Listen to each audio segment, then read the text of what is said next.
At the end of the day, you're the president of the United States. There's a level of diplomacy that you need to walk around with. And just because he's always done something this way isn't going to stop me from saying, no, that was wrong. And that was in poor taste. And I'm tired of it.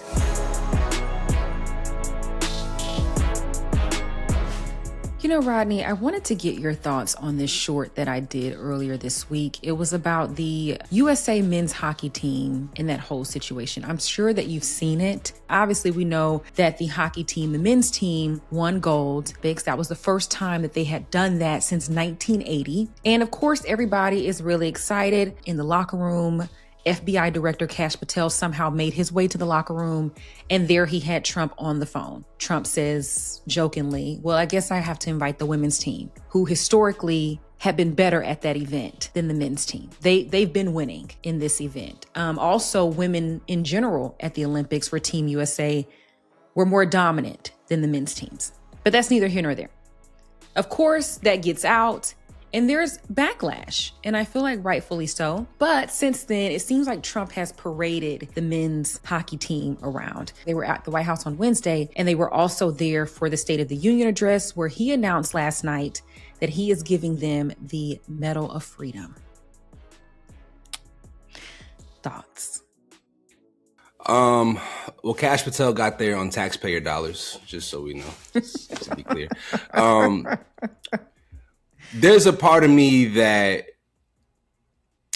is uncomfortable, but let me put my own politics aside for a second and just address that if this had been any other president during any other tenure, you know, it would have been so much better received. So I cannot persecute Kash Patel and Donald Trump for this particular moment, right? Like if this was Barack Obama and the USA men's basketball team had won a gold medal and somebody brought a cell phone in there into the locker room and Obama was on there congratulating the guys, then I don't think that we would be up in arms about this. And nobody's up in arms about that.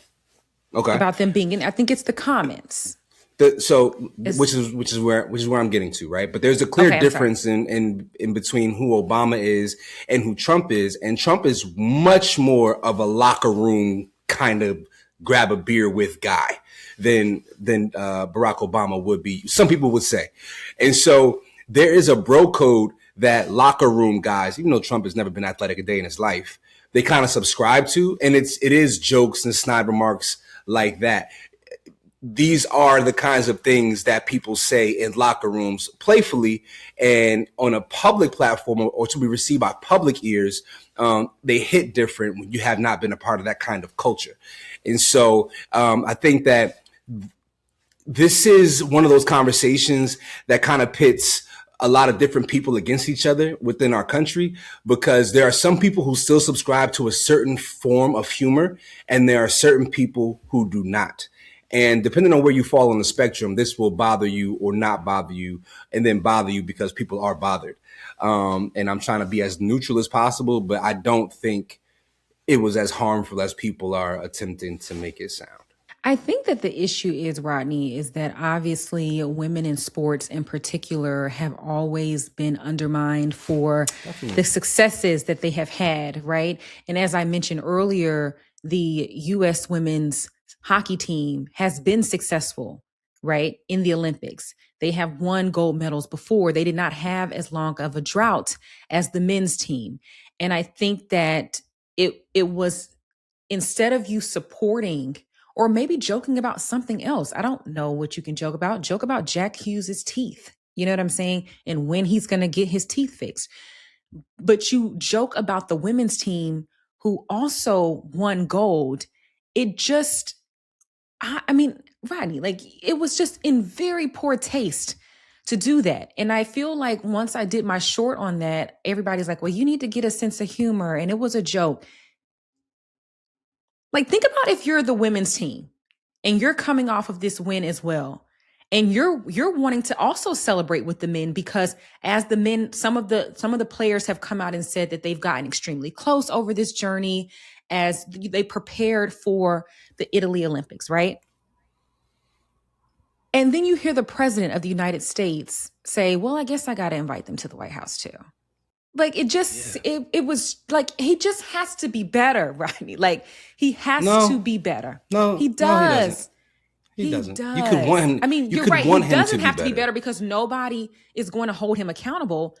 But I would want him to be better. And then, like I said, for him to have this comment and then to now have paraded this team, there were other people that won. I think the United States had 12 gold medals. Like there were a lot of winners in the Winter Olympics for Team USA.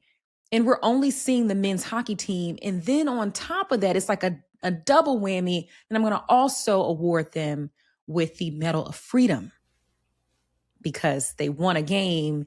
And then I said some sexist comments in the locker room and everybody laughed about it. So now I'm going to give y'all another award on top of the gold medal. No, that's not. That award is more so.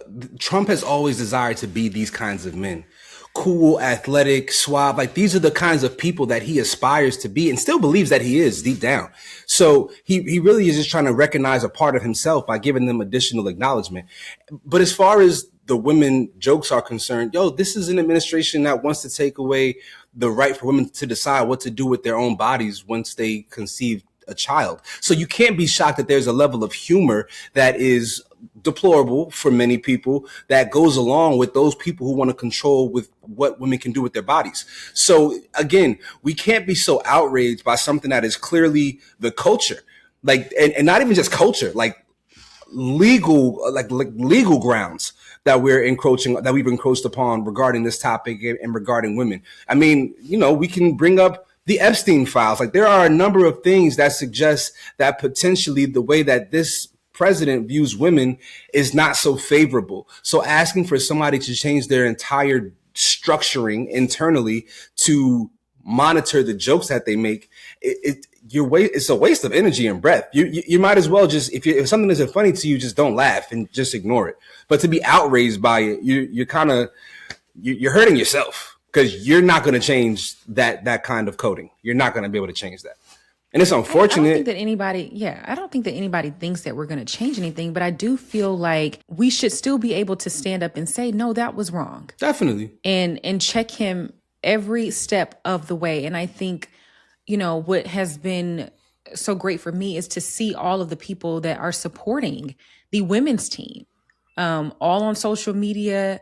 I don't know if other teams were invited to the White House as well, but the only team that has gone right now is the men's hockey team. So I don't know if they're doing that in support or maybe they had other scheduling differences or whatever.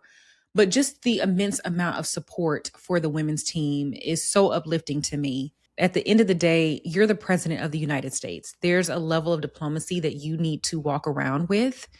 And just because he's always done something this way isn't going to stop me from saying, no, that was wrong. And that was in poor taste. And I'm tired of it. I'm sorry. I hear you.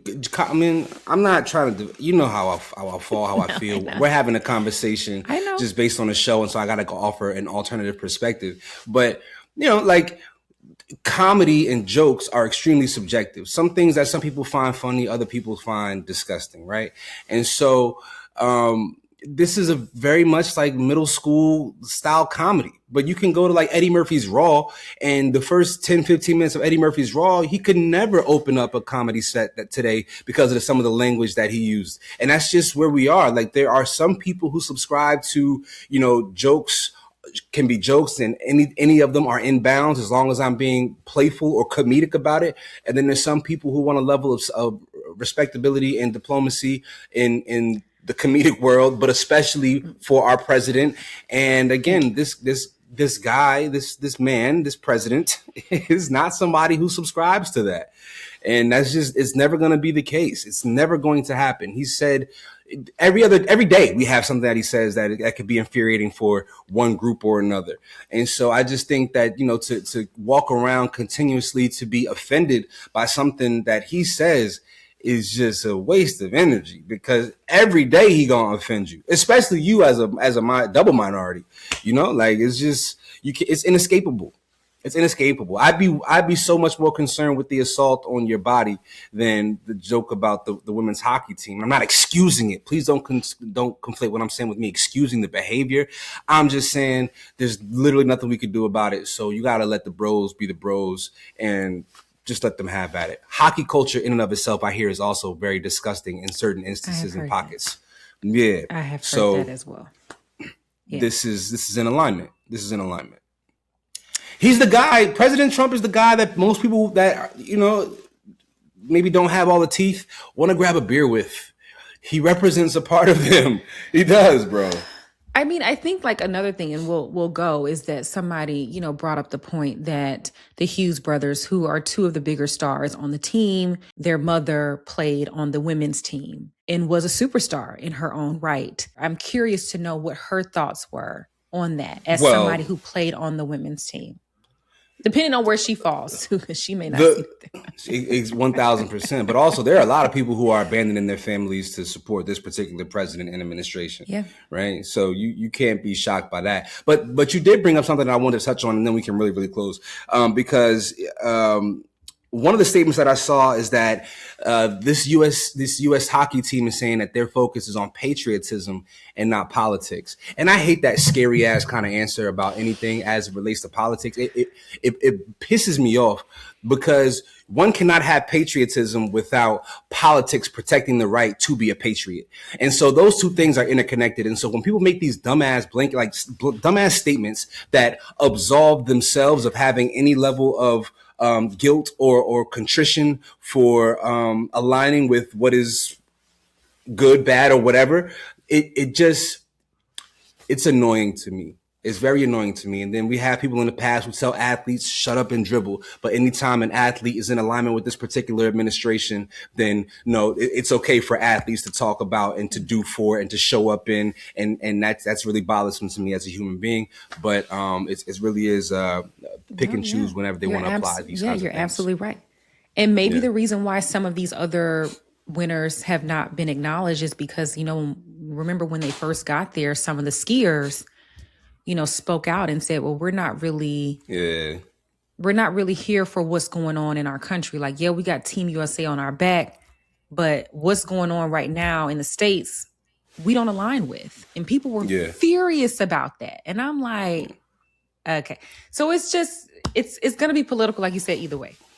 Yeah, these are kind of guys that inevitably end up indicted anyway. So they're probably just trying to protect against future indictments.